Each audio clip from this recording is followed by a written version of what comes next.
ପ୍ରିୟଜର ପରମେଶ୍ୱରଙ୍କୁ ମାନ ଧନ୍ୟବାଦ ହେଉ। ପରମେଶ୍ୱର କେତେ ଅନୁଗ୍ରହ କଲେ ଆଜି ଆପଣମାନଙ୍କ ସମ୍ମୁଖରେ ଈଶ୍ୱରଙ୍କ ବାକ୍ୟ କହିବା ସୁଯୋଗ ଦେଲେ, ସେଥିପାଇଁ ଈଶ୍ୱରଙ୍କୁ ଧନ୍ୟବାଦ ଦେବା ସହିତ ମୁଁ ସମସ୍ତଙ୍କୁ ମୋର ପ୍ରିୟଜର ଜଣାଏ। ପ୍ରିୟଜର ଗୀତ ସହିତ 81 ଭଜନ ସଂହିତା 81 1 2 3 ପଢ଼ି ଦେଉଛି। ଆମମାନଙ୍କର ବଡ଼ ସ୍ୱରୂପ ପରମେଶ୍ୱରଙ୍କ ଉଦ୍ଦେଶ୍ୟରେ ଉଚ୍ଚ ସ୍ୱରରେ ଗାନ କର, ଯାକୁବର ପରମେଶ୍ୱରଙ୍କ ଉଦ୍ଦେଶ୍ୟରେ ଜୟ ଧ୍ୱନି କର। ଗୀତ ଉଠାଅ ଓ ଦ୍ୱାରା ନେବଳ ସହିତ ମନୋହର ବୀଣା ଯନ୍ତ୍ର ଆଣ।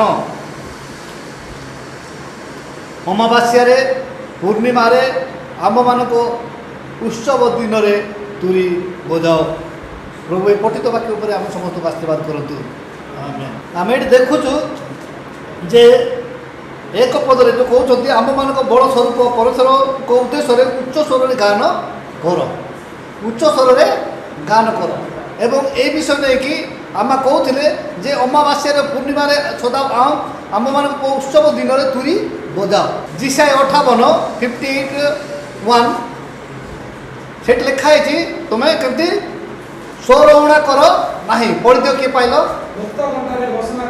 ମୁକ୍ତ କଣ୍ଠରେ ଘୋଷଣା କର, ସ୍ୱରଉଣା କର ନାହିଁ।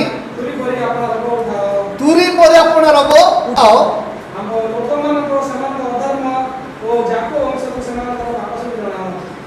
ମାନେ ଲୋକମାନଙ୍କୁ କ'ଣ କର? ଅଧର୍ମ ଏବଂ ପାପ ସବୁ ତୁମେ ଜଣାଅ। ତୁରୀ ପରେ ଉଠାଅ। ତୁରୀ ମାନେ କ'ଣ? ଏଭ୍ରି 13:8 में क्या ଲେଖା? ଯୀଶୁ ଖ୍ରୀଷ୍ଟ କାଲି ଆଜି ଓ ଚିରକାଳ ସମାନ ଅଟନ୍ତି।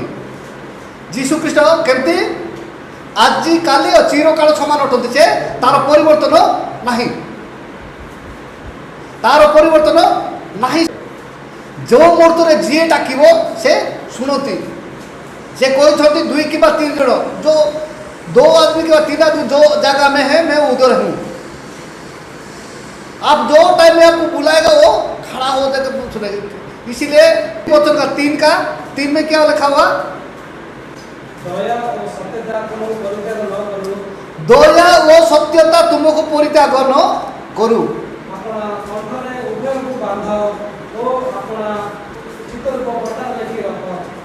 अपना कंठरे उभय को बांध, अपना कंठरे उभय को बांधो। काको काको?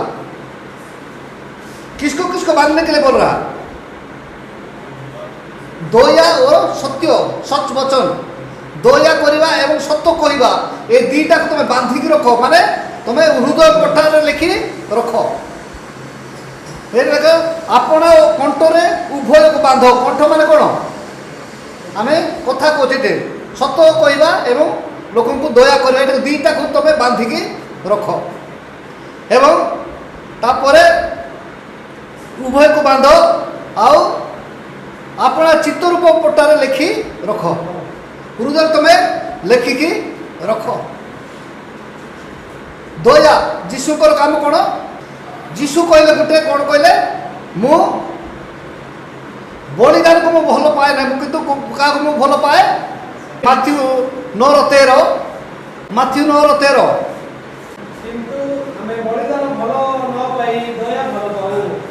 किंतु आमे बलिदान को भल न पाई क्या भल पाऊ? दया को भल पाऊ। दया करवा से आम देखु एक माने 3 प्रथम लेखा दया और सत्यता। जो कुछ भी होना है सच बोलना है, झूठ नहीं बोलना है। माने यार विपरीत होते कौन? मिछ कहवा नहीं किंतु सत्य कहवा एवं दया। दया एवं सत्य को तुम्हें बांधी रख। बांधी रख माने पूरा अच्छा से रखना है हमारा ये दिल में। तो लोक मान को सेटा कौन? दया और सत्यता तुम्हें बांधी रख। जिसे 26:10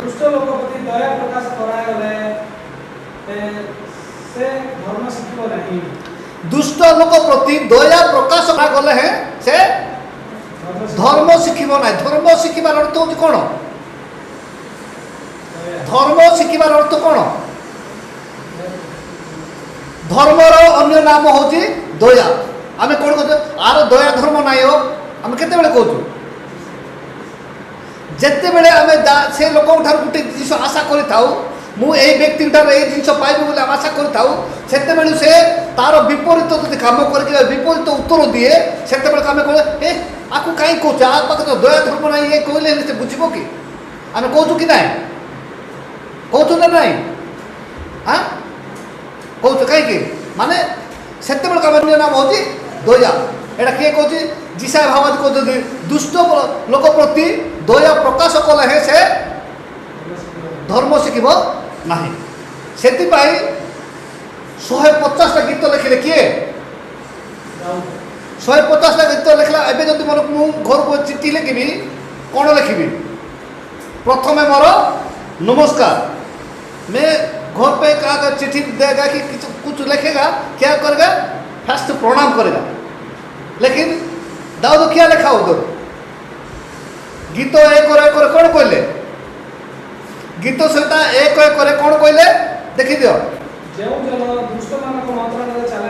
दुष्ट मान मंत्रालय चले नहीं, पापी मान मार्ग ठिया हुए नहीं, निंदक मान सभारे बसे नहीं, मात्र सदाप्रभु व्यवस्था जार आमोद थाए, आओ जे दिवारात्र ताहाको व्यवस्था ध्यान करे से धन्य। केते दिवारात्र तांकर व्यवस्था केते करबो ध्यान, दिवारात्र ध्यान करो माने कोन दुष्ट मान मंत्र चल नाइ। जिसा भावाद कहले कि नाइ, दुष्ट लोक प्रति दया प्रकाश कले से कोन धर्म शिखिबो नाही। सेतिपाई से प्रथम लिखिले कोन प्रथमे तुम दुष्ट मान मंत्र चल नाही। किए? दाऊद कहले दुष्ट मान मंत्र चल नै। से तो लिखि ना प्रथमे मु तुमको आसीनी नमस्कार बोली लिखि ना पड़ी।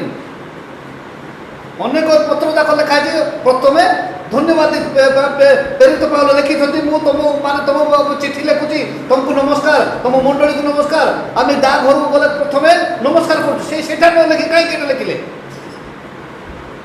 माने दुष्ट मार्ग मंत्रालय चलो ना, पापी मान मार्ग ठिया हम ना।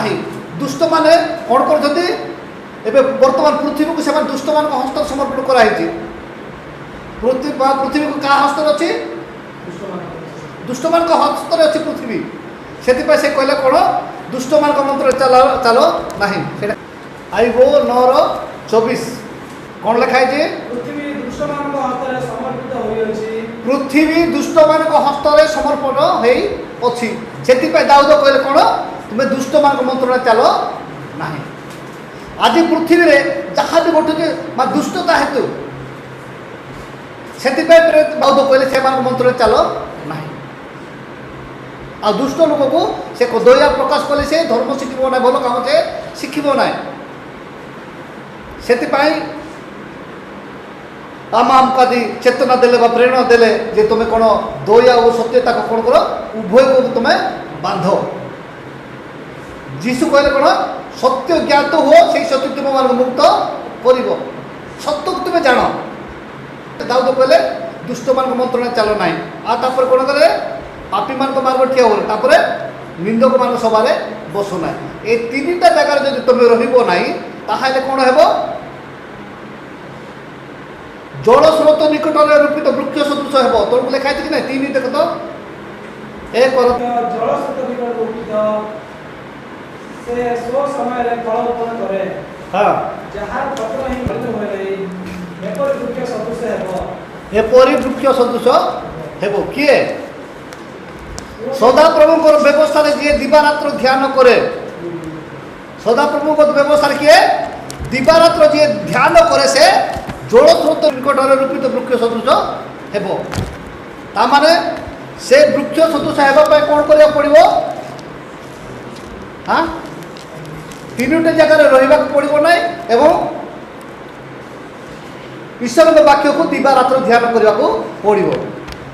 जदि आम ईश्वर को संतान संतति होगा हेले आम कौन माने 3टी जगह रहा पड़ो ना।